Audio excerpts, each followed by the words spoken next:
Hello sa inyo.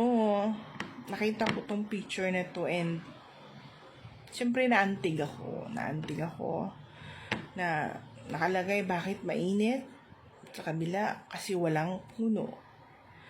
Bakit bumabaha? Kasi walang puno. Yung mga bundok natin, wala na, kalbo-kalbo na.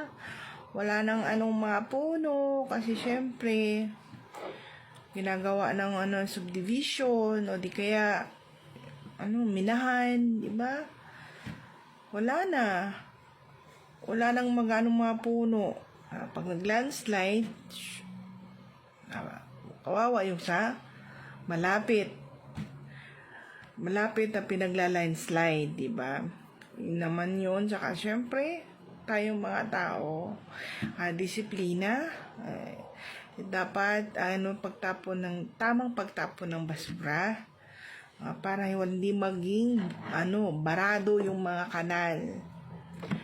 Tapos syempre sana tanim tayong mga puno kasi kawawa yung mga anak natin, mga apo natin if ever, di ba? Pagdating ng panahon. Ngayon pa nga lang na nangyari, di ba? Sobrang init talaga.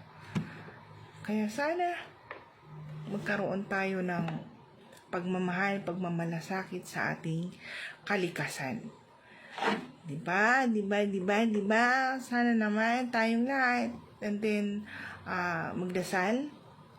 Hindi lang, at saka huwag natin natin si Lord yung bagyo, no. Normal lang yung bagyo. Ngayon, kung inabuso natin ng kalikasan, diba? Tapos nagbaha-baha. Tapos anuhin nyo si Lord. No. Diba? Yun lang yun. Thank you sa inyo lahat. Love. God bless.